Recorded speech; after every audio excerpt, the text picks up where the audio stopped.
Welcome to the Human Capital Innovations Podcast. We're your source for personal, professional, and organizational growth and development, where we share original research, explore industry trends, and interview executives and thought leaders from across the globe. We hope you join us often for practitioner-oriented content around all things related to leadership, HR, talent management, organizational development, and change management. Maximize your personal and organizational potential with Human Capital Innovations Podcast. Do you enjoy the Human Capital Innovations Podcast? Please subscribe, leave a review, comment, share, and consider supporting the podcast on Patreon, even at the producer and sponsorship levels.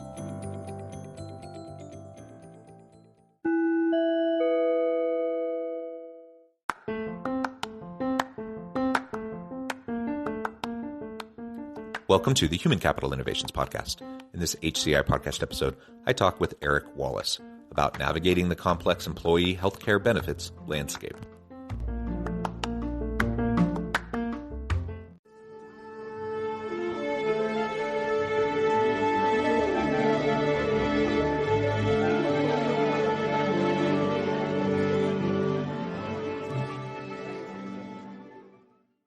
Erik Wallace, welcome to the Human Capital Innovations Podcast. Thank you, John. Appreciate it. Yeah, it's a pleasure to be with you. You're joining us from Connecticut. I'm south of Salt Lake City in Utah. And today we're going to be talking about employee healthcare benefits. This is a super tricky, landmine-filled conversation. It's such a challenge. And we were talking in the pre-interview, just getting to know each other a little bit. We've been preparing for this for a while, and you shared a bunch of materials with me, Erik, and we were talking about, what path to take this conversation. The reality is, this is a huge challenge for pretty much everybody. I'm not sure of any organization that isn't grappling with this, because the costs of healthcare just continue to go up yearly almost. It seems like about 30% a year for the last decade, maybe 2 decades. And that is such an unsustainable kind of a trajectory of cost and expense growth. Yet it's the reality, and organizations have to figure out how to deal with it. And so enter people like Erik and Erik's company, where they're trying to help navigating this complex system easier and trying to help give organizations more options. So this is what we'll be exploring together today. And I really appreciate Erik taking the time. I appreciate you taking the time out of your busy schedule to share your insights with me and my listeners. As we get started, I wanted to share Erik's bio with everybody. Erik Wallace has spent the past decade plus developing, implementing, and executing commercial strategies with Smith and Nephew operating in the medical device industry. He has held a variety of commercially focused roles, including executive level leadership. Erik has a proven track record of delivering results through incremental top and bottom line growth. He has led large, complex global portfolios, developed and executed brand strategies, including multiple marquee product launches. He has extensive experience in leading sales teams, built out multiple specialty sales strategies, and scaled selling organizations behind them. Throughout his career, he has driven change through inspirational leadership and strategic problem solving. So that's a fantastic background. Erik, wonderful to have you. And before we launch on into the conversation, anything else you would like to share with listeners by way of your personal or professional background or story? And then we'll get into it. Yeah, maybe just like the high level summary of what you just walk through, which I'm humbled by it. I've been very blessed in my career. I had the benefit of being a builder. So it was like the best way I would describe that. A strategic problem solver with sort of more of a commercial focus, both sales and marketing, and how to build and create strategy, and then how to actually implement that in the market. So with that being said, I would tell you that I did not envision employee benefits. It wasn't exactly something that I circled in the industry options and said, that's where I'm going next. I'm not sure anyone does. Yeah. But what I would say is, I sort of have a pathway that landed me here. I'm putting everything that I've used in my experiences in the past to work here. And I would just say, like, part of the excitement of this conversation is just how dysfunctional our healthcare system is in the United States. And it is a target rich environment. So when you build and you build strategy, like that's it's actually turning out to be a pretty good place to be. So yeah, anyway, well, appreciate yeah, and certainly there's huge need here. Again, the complexity here is just tremendous, and so we need more people providing more solutions and more opportunity, I think, if we have any hope of being able to be successful. So let's start there. You already talked about some of the challenges. Let's identify some of the most common roadblocks and challenges when we're talking about health benefits and plan sponsors within organizations. Yeah, so I think there's a lot of places to go. Let's just start at the top, which is, if you think about the makeup of the US economy, which is made up of people, you and I, our families, our spouses, our friends, family, etc. 99% of all employers are less than 500 employees in the United States. So like this small employer market, it is the lifeblood, in my opinion, of the US economy, right? And what's interesting about our healthcare design, and especially specific to the benefit designs that are available, from the plan sponsors, CEO, CFO, for each of those employer groups, as well as sort of the institutions, they're sort of referred to as the BUCAs, the big carriers, right? The big healthcare companies that provide those solutions, the brokerage communities that are guiding these employers through these processes, right? It's basically been this sort of industry consistent norm that you have to be fully insured. And when you're in that design, you do not see your data of what your actual costs are. And it is pretty consistent. I think you hit it on the head in the front end of the call, that you're basically just seeing double-digit premium increases. And this, I would sort of articulate that as kind of the trap that we're trying to break those groups out of. So, that's one element of what we sort of focus on. The other, and that is like solutions that give them choice outside of just swallowing an increase or just flipping over to a different fully insured plan or a self or level funded plan with the same carrier, which is basically the same exact thing you had before. And giving them choice and control, on showing them a path on how to get out. And then what does it mean, right? It's not just about cost, right? Sort of our tenet and our vision is delivering more access to better healthcare at a lower cost. And you can maybe build on that and just say sustainable cost, right? So, So are you suggesting that yearly double-digit premium increases are not sustainable? They're not. I mean, and then when you think about those in the fully insured design, but in the self-funded design, the costs are also going through the roof, right? We spend a lot of time in pharmacies, like specialty medications, the trend and overall spend in those categories are debilitating. And what does it mean? That you're making a choice between people, bodies that you need to grow your business, talent, right? And on how you deliver what you are delivering to market as you're an owner, when you're trying to swallow there's trade-offs, right? In any P&L. So yeah, that's what I'm saying. Double-digit increases year over year. Yeah. I would not articulate that as sustainable. And I think what's worse is you're seeing this increase in costs and this downtrend in the quality or access of care. Exactly. That's the only way to make the math work, right? Is because people can't continually eat the higher and higher costs. And so you kind of have, on the one hand, higher costs with lower coverage, lower care quality. And that's been the trend, both, in both areas for as long as I've been an adult thinking about these things. Yeah. And it's complex landscape, and like, well, I'm sort of still a student of the space, right? I've learned quite a lot rapidly since I joined. But then you sort of get struck with your own personal experience. Like, my daughter hurts her knee, and now I'm trying to figure out where am I going to go to get an MRI? Where can I go? Right? Or do I have choice in that? should I see a cost before? Then I get balanced billed on the back end of it. And do I just pay it? Yeah, that's what we do. So I think there's like this other piece that as a team we talk about a lot, which is having pathways and solutions is one element. Having employers and most importantly, members, like just get more engaged in the healthcare process is a critical element. And I could look in the mirror and say, like, yeah, sure. Yeah. Went down the path and went to Connecticut Children's and got an MRI and got balanced billed and paid the bill. And so, I'll be sort of honest in that, but that's another critical piece here. Yeah. I think we've all been there. So as we're talking about trying to maintain quality care, keeping costs and cost increases within a reasonable range, how do plan sponsors get in their own way or prevent savings from happening for within the organization?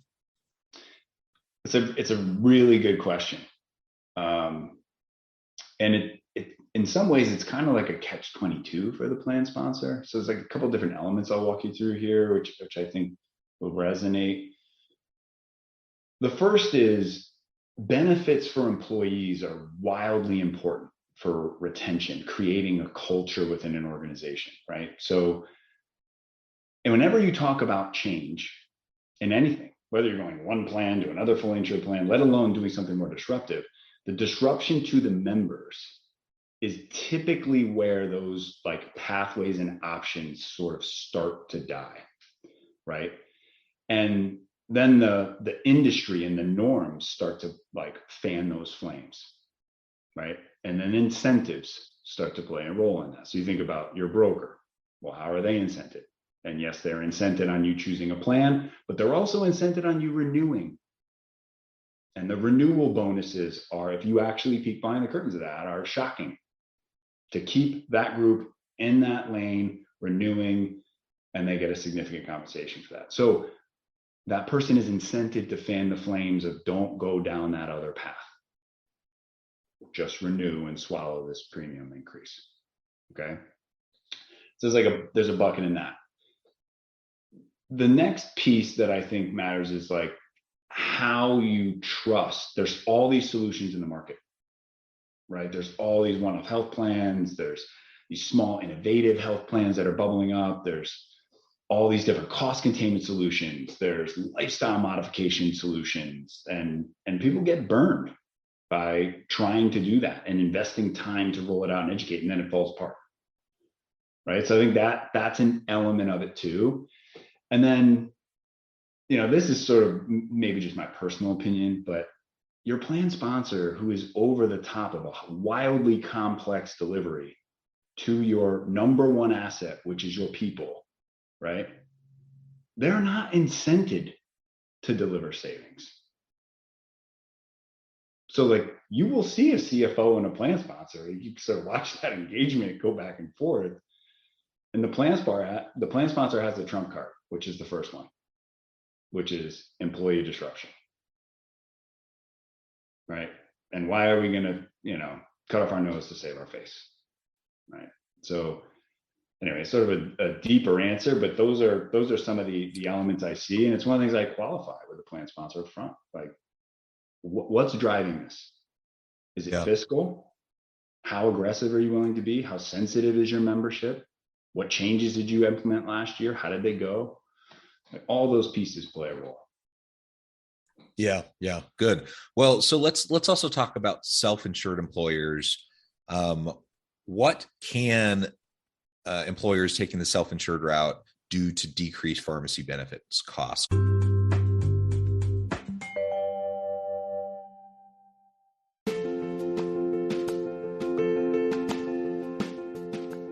Check out my new book, The Future Leader, Creating and Transforming Next-Gen Organizations. Stemming from 2 decades of professional experience and over 600 in-depth interviews with executives, thought leaders, and scholars from across the globe, The Future Leader will help you explore the ordinary, everyday actions that will help you to prepare to lead in the future of work, to respond to an uncertain future, and to produce extraordinary results for individuals, teams, and organizations.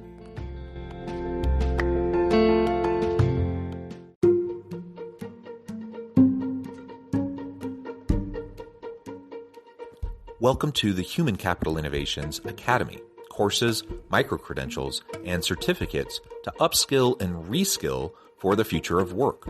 All HCI Academy courses, micro-credentials, and certificates are designed, developed, and delivered by award-winning and internationally renowned scholars, educators, thought leaders, executives, and practitioners. Our courses, micro-credentials, and certificates will help you make your mark on the future of work and make an immediate impact in your organizations. Check out the HCI Academy and our many course offerings and certificates to upskill and reskill for the future of work.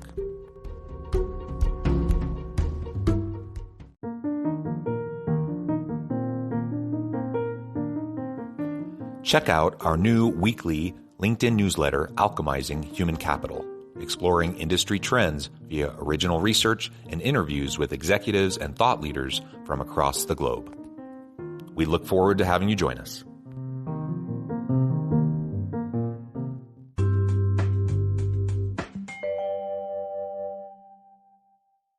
Yeah, so industry standard practice is running an RFP. I mean, you can simply just renew with a PBM. And I find a lot of employer groups that are just sort of like, again, pharmacy is 30 cents on the dollar, but it's growing in that share of the healthcare spend now, right? So when you want to go down a path to look at that, typically you would go into like an RFP environment. But one of the things that we were trying to rebuild, that I'm building in COEO, is that ideology doesn't make a whole lot of sense. Like, I'm going to take my 1,000 life group and go out into the market and get an RFP response from all these different PBMs, try to make sense of all the noise, of all the catchphrases, of the value prop, of all the different PBMs, traditional, transparent, pass through. I just heard a new one, which was we're a fiduciary PBM, which I thought was, you have to maybe walk me through that, but make sense of all that. And then how to understand the economics. Now, like one of the things we do with COEO is we simply just take where you are today. We have pre-negotiated PBM contracts that we've negotiated down to all the details where the math actually happens. It's not in the discount rates, it's not in the math, it's in the language. So they're really tight deals. But the most important piece is we let our employer groups and brokers see exactly what their utilization spend, what their members need in medications. It's like a fingerprint, it's unique. What will it cost in each individual deal? And are there net savings? How would you get to them? What would it entail? And then the disruption. So how noisy would it be? How many tier ones today go to tier twos on your formulary? Tier twos go to tier ones. How many are excluded, et cetera? So, I think just looking at what you're spending on pharmacy is important. And what I would tell you is and this is maybe in the weeds, but it shows why you need to focus on it as a plan sponsor. 30 cents of the dollar, okay, is pharmacy. Inside of that, specialty medications, okay, are maybe 3 to 5% of your claims volume, derived from 1 to 2% of your members, and represent over 50% of your pharmacy spend. So it's kind of a lot of math there. But what I'm basically saying is 15 cents of the dollar is one category of drugs, and it's coming from 1 to 2% of your membership. And there are things that we can do to help you mitigate that cost substantially. That's a meaningful impact. If you just went after that piece, we could drive good savings and control. And that trend on that category is so vertical right now, that brings us back to not just delivering savings, but delivering sustainability. So let's talk about that. So what do we do with that slice to try to increase affordability? So it is the most expensive, obviously, portion of drugs: generic drugs, branded drugs, specialty drugs. Okay. So there's a couple different pathways. Manufacturers actually have 2 different pools of monies that employer groups and members directly can tap into to help offset those costs. So the first would be specialty copay, which is sort of adjusting your SPD so that your members have a higher copay, co-insurance commitment on those larger or more costly drugs, especially drugs, and then enrolling them in the copay assistance programs directly with the manufacturers that taps into one bucket of money. Savings we see there is typically about 25 to 30% savings on the specialty spend, okay? So that's one strategy. That strategy you can get to through third-party vendors that specialize in it. There's also PBMs that do this now internally and offer it as a solution inside of their offering, which is one of the elements we have inside of Cohio. The other pathway is patient assistance. And this is essentially free drugs, if you will. It's carving coverage out of the benefit, so the members are not covered in the benefit for those specialty drugs, and then enrolling them in the patient assistance programs with the manufacturers. And that process is a little more detailed, right? They have to qualify to get assistance, but when they are qualified and approved, it's 100% reduction on that cost. And then what you get back is like a 20 to 30% sort of industry norm on a savings fee to the provider that's running that program for you. And again, that one as well, third-party vendors execute it, as well as some PBMs are now offering this program internally. Does that make sense? Yeah, I think so. So that's super helpful. And really, I guess that's where all this comes into play is the practical implementation of strategy so that we can actually make a dent in some of these challenges, both, from the quality of care side as well as the cost side. And right now we're in the middle of super high inflation, so that's only contributing to the rise in costs that are already high and year after year double digits. And so, anyone listening who may have some sort of influence or responsibility in their organization around employee health care benefits, what would you say to them, as like the first steps to try to start to move things in a positive direction? Where should they begin? Well, I think they need to be having a transparent conversation with those who they are paying to guide them on those paths, their brokers. They should have a conversation about what is their strategy? Where are they today? Where should they be going? What do they want to explore? And I think they should become more than engaged, but driving that strategy forward. That's the first piece. I think there's another layer behind that, which is understanding the incentives. And that's, transparency is this buzzword especially in the pharmacy side of the world. It tells you how much is going on behind the scenes when everyone is using the word transparency to differentiate themselves.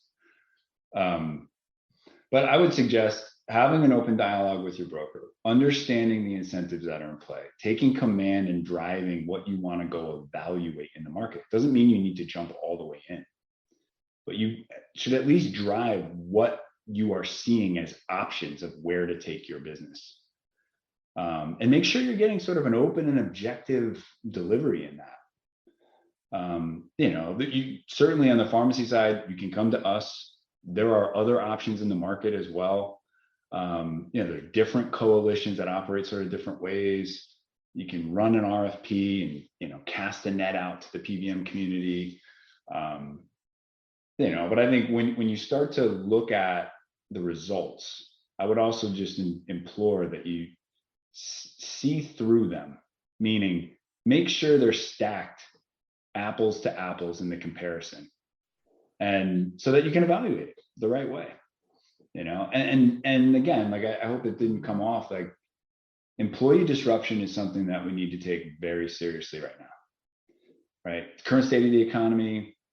If you start thinking about like talent today and what this virtual sort of kind of COVID delivered enablement has brought us, like talent is moving and shifting across organizations and landscapes rapidly. So like taking care of your people and like how that pulls into your culture is really important.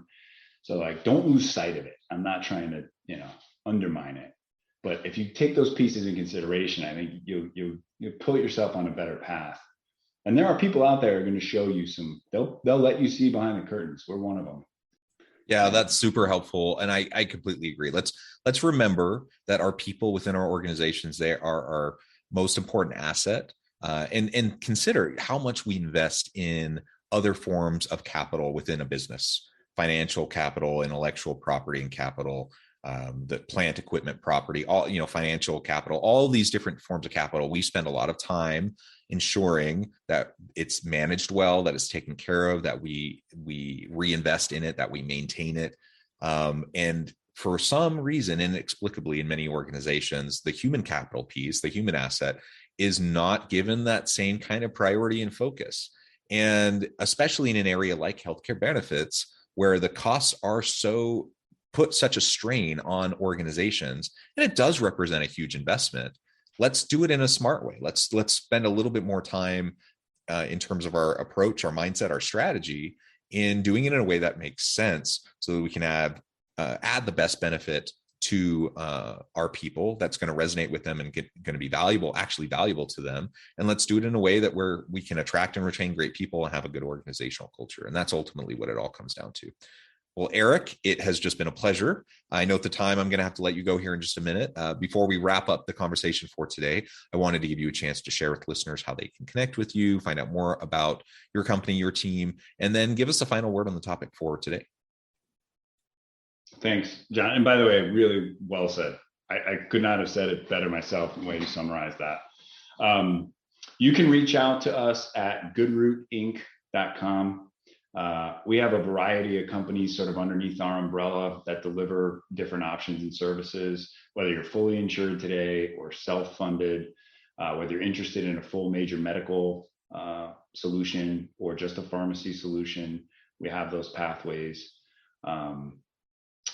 Even if you're interested and you're a broker and you're interested in taking groups through RFP processes, our consulting team in AlignRx can take you through that. So you can go online and check us out. We have links to all of our social handles. We're very active, posting think pieces, etc.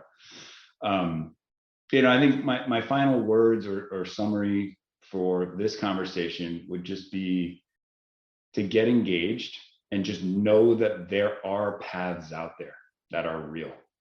And in line with what you said, John, some of my clients, it's sort of interesting to see the light bulbs go off on what they could do with savings.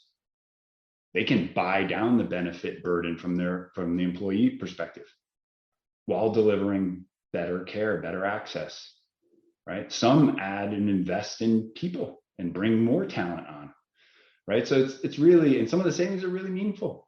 Like talking about more than one person, like a lot of people. And significantly enhancing a benefit. So anyway, I really do appreciate the time. Thank you for that. And we jump at the chance to help anyone we could. Excellent. Thank you, Erik. It has just been a pleasure. I encourage listeners to reach out, get connected, find out more about what Erik and his team can do for you. This is a really important topic. We need to do it right. We need to do it better.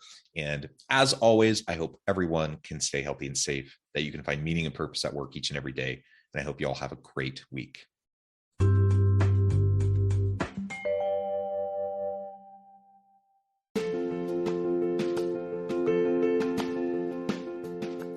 Bluer Than Indigo Leadership, the journey of becoming a truly remarkable leader. Early in my adult life, I learned about an Asian proverb that translates as bluer than indigo.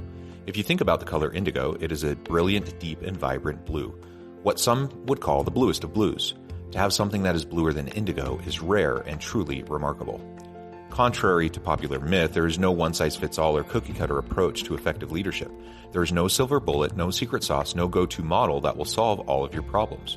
The truth is, great leaders have all had their unique strengths and flaws, and have all had to discover and then pave their own distinctive path in their life's journey to fulfill their leadership potential.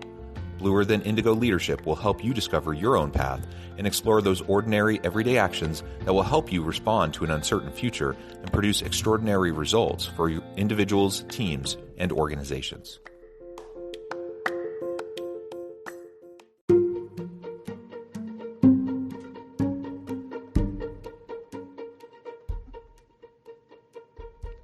Check out Human Capital Innovations magazine, Human Capital Leadership. Human Capital Leadership is a free, interactive e-magazine with the mission to help individuals, leaders, and organizations find innovative approaches to maximize their human capital potential. We publish issues quarterly in August, November, February, and May. Take a look at the latest issue and let us know what you think.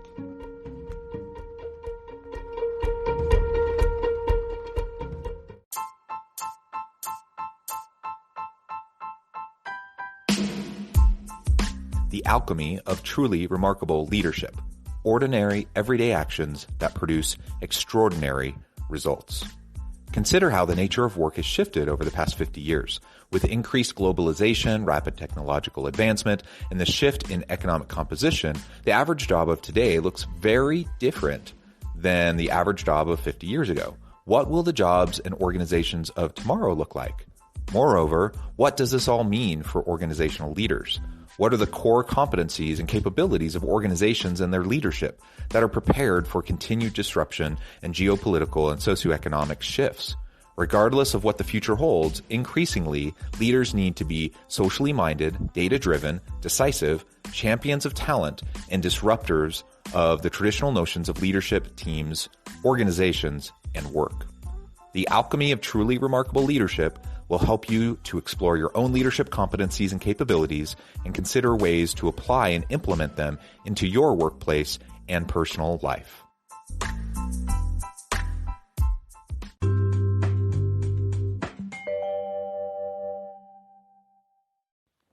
Do you enjoy the Human Capital Innovations podcast? Please subscribe, leave a review, comment, share, and consider supporting the podcast on Patreon, even at the producer and sponsorship levels. Thanks again for joining us for this episode of the Human Capital Innovations podcast. I hope you stay healthy and safe and that you have a great week.